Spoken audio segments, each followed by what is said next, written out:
Their Excellencies, President of Ukraine Volodymyr Zelenskyy and Prime Minister of the Kingdom of Belgium, Bart De Wever. Dear Prime Minister,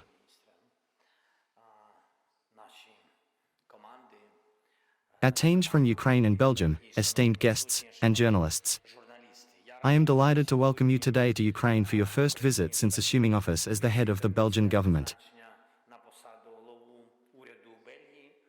Your first visit is to Ukraine.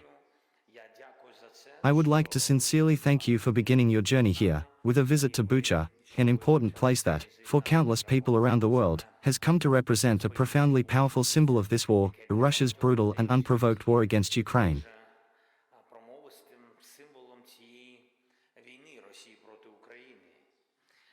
Against our state, and against our people. It is extremely important for us that all our partners, and everyone in the world, understand what exactly Russia is trying to do. This is not just about occupying Ukrainian territory, it is literally about the destruction of our people everywhere.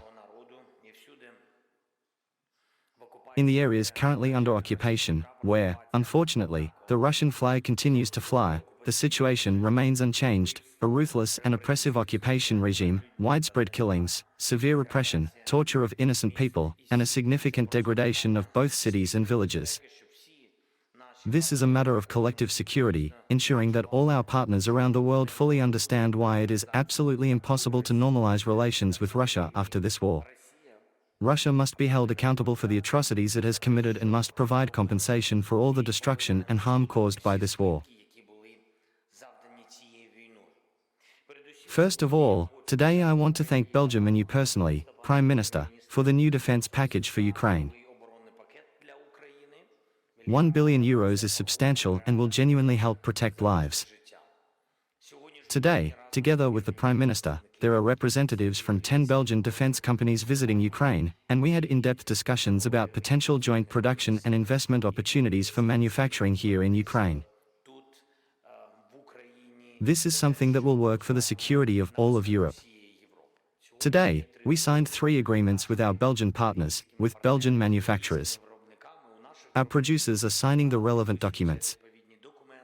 Our defense potential today is essentially the defense potential of Europe itself, playing a crucial role in deterring any hostile actions or threats directed against Europe. We are also grateful for Belgium's participation in the program to strengthen our military aviation. We are working on the supply of F-16s from Belgium, and Belgium has been supporting us consistently since the first days of the full-scale invasion. This includes defense, political, humanitarian support, as well as support for Ukrainians in Belgium. The most important thing, as the foundation of our cooperation, is the sense of justice, the feeling that Belgium shares with us. The justice of our defense and the injustice of Russian aggression. I want to thank all Belgians for this. We also appreciate Belgium's support for our accession to the European Union. We see this as an important element of economic security not only for our state and people but for everyone in Europe. The EU with Ukraine will certainly have greater potential. The same applies to NATO. An alliance with Ukraine will undoubtedly be stronger, and I am confident that this understanding will gradually become a shared reality for the entire alliance. But we are already working on security guarantees for Ukraine. And in particular, Belgium is supporting its participation in the coalition of the willing. Those who are capable of guaranteeing security and collaborating effectively to restore all aspects of security disrupted by aggression, including ensuring food security. Belgium, along with 11 other countries, stands in support of our Grain from Ukraine program, which plays a vital role in addressing global food security challenges. Thank you for that. Another simultaneous and crucial aspect, both for security and morality, is the continued imposition of sanctions against Russia. Continued pressure for the war concerns all aspects, from shadow fleets to frozen assets. Russia must feel the cost of what it is doing. I thank you for your visit. Thank you, Prime Minister, for all your support. Glory to Ukraine. Statement by the Prime Minister of the Kingdom of Belgium. Thank you very much. Thank you very much, President Zelensky. This is the very first foreign visit I am making as Prime Minister, and it holds great significance for me. It is incredibly important for me that my first visit as Prime Minister is to your country as a way to emphasize my country's strong support for Ukraine. This visit is also significant on a personal level as my father had deep ties with Ukraine during the Soviet era. After the collapse of the Soviet system, he was among the first to come to Ukraine, offering his help and support. Every summer, friends from Ukraine would visit us, and those connections have remained meaningful throughout the years. They made efforts to earn some extra money, as times were really tough back then, and the situation was challenging for many. This morning, I had the opportunity to visit Bucha. I saw heartbreaking photos of the people who lost their lives, and in those faces, I recognized the Ukrainians who once visited us, bringing with them memories of better times. These are horrific war crimes committed by Russia. Russia has broken all promises, all agreements. Russia is the aggressor in Ukraine, and it is also the aggressor in this ongoing conflict here. The actions of Russia have escalated the situation and caused immense suffering. There can be no doubt about that. So, I am glad to be here with this visit. I am pleased to announce that we have made a new decision in the government. We will certainly continue humanitarian aid. The Minister of Foreign Affairs is here in Ukraine, and the Minister of Defense is also here. We are announcing a package of €1 billion for 2025. Every year, we will allocate a significant sum of €1 billion for defense matters, ensuring that our security and defense capabilities are continually strengthened and supported. The ministers will certainly discuss all the details in the near future. We have also brought with us the leaders of the defense industry, as we are deeply impressed by what Ukraine has accomplished in its military-industrial complex. We fully recognize the significance of the 4 contracts that have already been signed. There is a strong interest on our part to begin production here, as it creates a mutually beneficial situation for both sides, fostering collaboration and growth. We need to provide Ukraine with the support necessary to strengthen its self-defense capabilities, ensuring that it can better protect itself. Additionally, it is crucial that we prepare Europe to effectively counter any potential aggressive actions from Russia, safeguarding the security and stability of the entire region. We must collaborate so that the private sector sees interesting opportunities for investment and the development of more capabilities for our defense industry. So, €1 billion in the form of a help package. And also cooperation in the defense industry with those who are ready to invest in your country. Glory to Ukraine. Greetings, and thank you for the opportunity, Prime Minister. My first question is quite brief, addressed to you. When should Ukrainians expect F-16s from Belgium for Ukraine? We recall that Belgium delayed the deliveries due to not receiving F-35s, but we hope that this year we can still expect them. And, Mr. President, my second question is for you. This week we are expecting a Ramstein meeting. This will be the 26th meeting, but this time, without the participation of the United States. What does this mean for us? Does it signify the collapse of the Ramstein formula, and what are your expectations? Could they discuss issues related to contingents there? Thank you very much. Regarding the F-16s, we made a commitment to become the largest supplier of these aircraft to Ukraine, ensuring that Ukraine receives the necessary support to enhance its defense capabilities and maintain security in the face of ongoing challenges. And we will keep our word. 2 F-16s for spare parts will arrive this year, and 2 planes will arrive next year. We hope there will be more, but we are waiting for the F-35. From our side, there are no delays. As soon as we receive the F-35, Ukraine can immediately receive the F-16s. We will fully keep our promises. The F-16s we promised will be delivered to Ukraine. There will be no delays on the part of Belgium in the delivery of F-16s. Thank you for the question. The 26th meeting will definitely take place in Brussels. Our partners will be present. On Thursday, there will be a discussion on the coalition of the willing, specifically the contingents, which is an important issue on the agenda. On Friday, there will be an important discussion focused on a range of pressing issues, including the Patriots, air defense systems, additional defense packages, and the matter of countries that are prepared to open factories or production lines for manufacturing weapons in Ukraine. This conversation will be crucial for addressing Ukraine's ongoing defense needs and strengthening its security capabilities. You are absolutely right. The UK and Germany have indeed sent us a clear signal indicating that the United States might not be present, but this is not entirely new information. It's something that we have been aware of for some time, and it doesn't come as a surprise to us.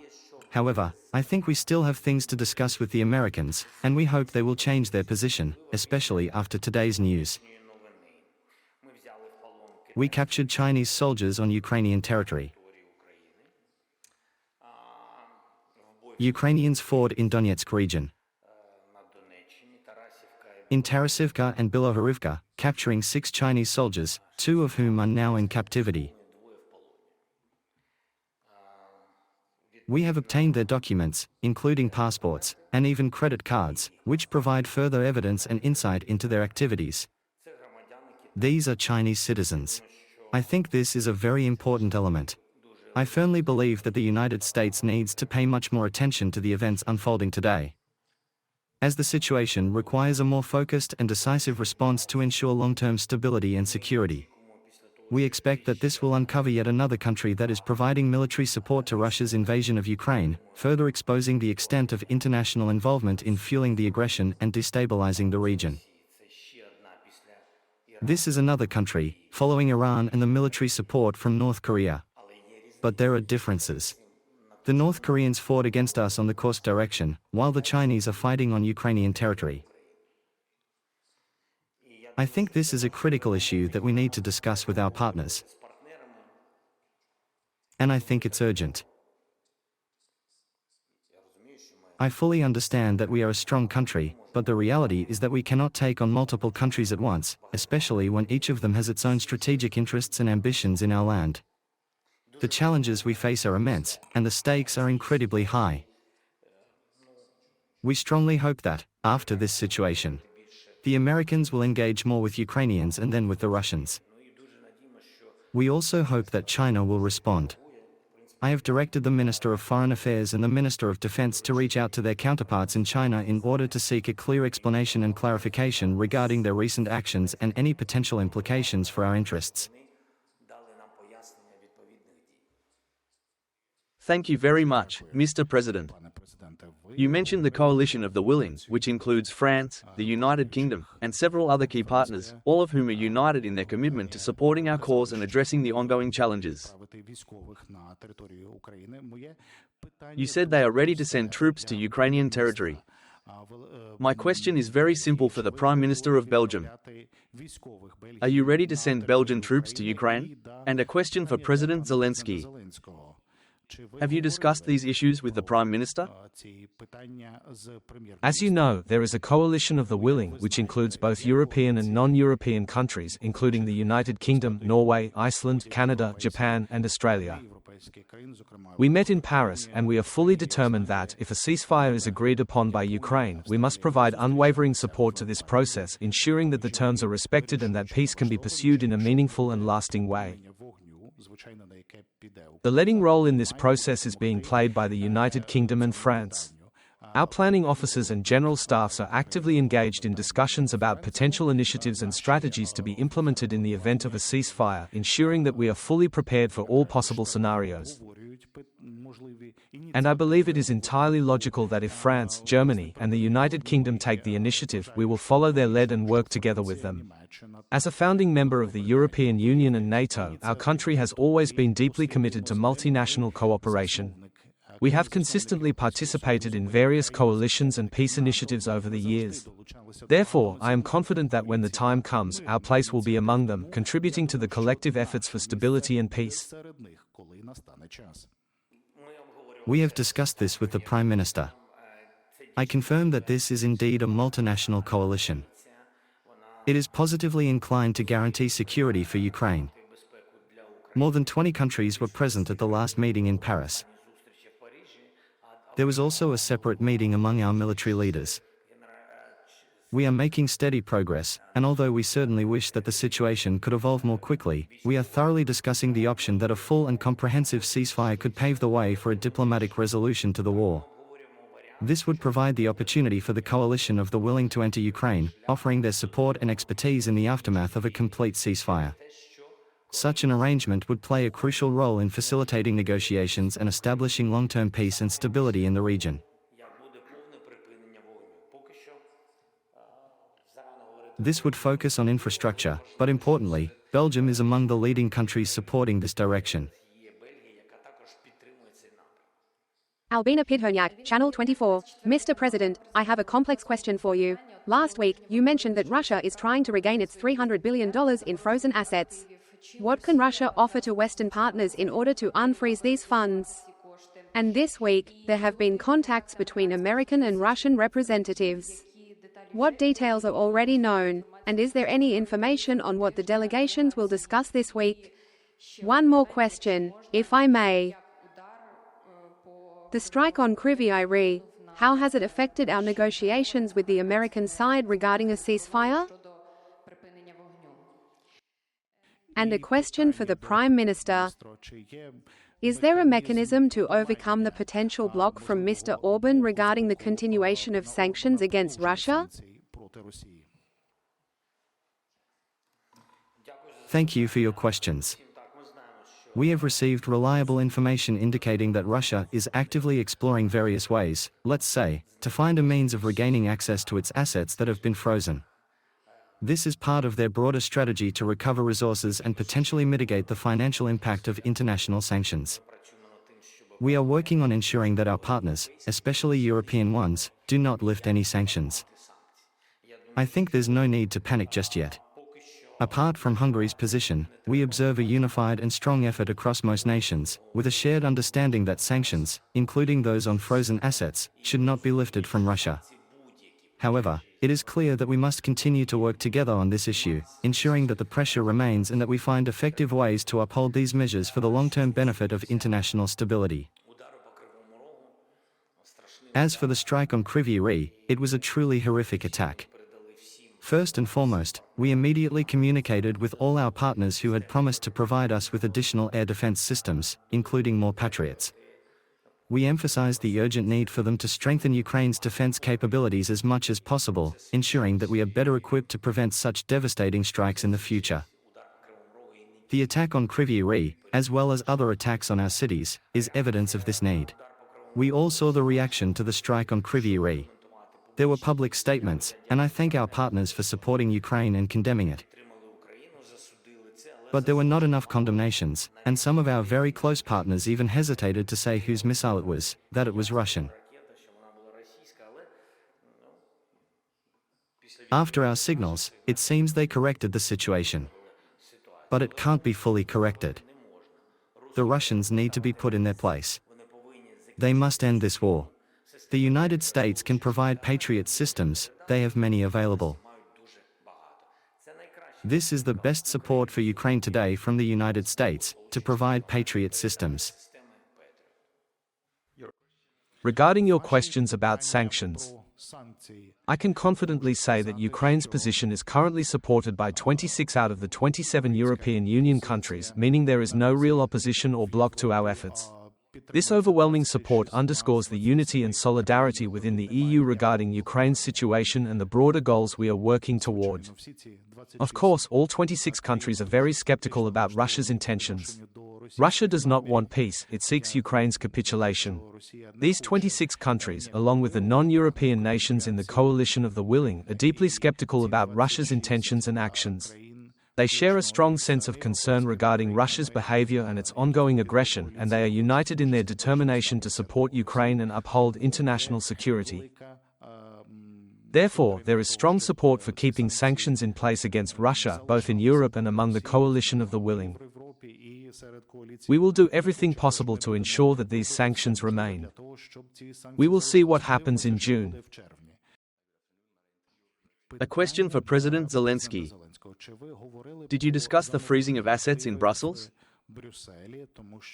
Yesterday, the deputy head of the president's office discussed the allocation of these funds to special reserves, intended for further use to support Ukraine's ongoing needs. Did this topic come up in your discussions today? This is a question specifically for the Prime Minister of Belgium. The President of Finland believes that, at this moment, there is a general agreement within the coalition of the willing that someone from this coalition should take the initiative to engage in a conversation with President Putin. This dialogue could potentially help address some of the key issues and bring clarity to the ongoing situation. You are also part of the coalition of the willing. What do you think? Should any of the countries again engage in talks with President Putin? Thank you for your question. Certainly, we have paid a lot of attention to the issue of sanctions. As I mentioned right at the beginning, it is of utmost importance for us that all sanctions, including those targeting the shadow fleet, energy measures, and frozen assets, remain in place. It is crucial that no one eases or lifts these sanctions, and that Russia is not forgiven for its actions. Maintaining these measures is essential for ensuring accountability and preventing further aggression. And here, without going into too many details for now, I just want to say that we have a shared understanding that this money should not return to Russia. It should not return to Russia. As for the Europeans engaging in the negotiation table, it is important that they play an active role in the discussions, ensuring that their voices are heard and that the outcome reflects the collective interests of the European nations involved. You know, they say, if you're not at the negotiating table, you're on the menu. So, we must protect the shared interests of a just and lasting peace. But, of course, you only have a real seat at the negotiating table if you are strong. While we are actively strengthening our position in Europe, we are also focused on building up our strength and capabilities, ensuring that we are taken seriously and ultimately invited to the negotiating table. Right now, President Putin believes he can ignore us, but we are determined to change that reality. That the administration doesn't want to work with European institutions and not with individual European countries. This is a problem. It's a significant problem for all countries, including Canada and other allied nations, who are facing a very unusual and challenging global environment. This includes dealing with tariffs and finding themselves diplomatically sidelined on critical issues, particularly those related to Russian influence in Greece. The situation is complex and requires coordinated efforts to address these diplomatic challenges. This is a problem. We need to develop our strengths in order to sit at the negotiating table and have a voice. In shaping the future of Europe, our ally and future member of the European Union. Thank you. Thank you for the question and the press conference.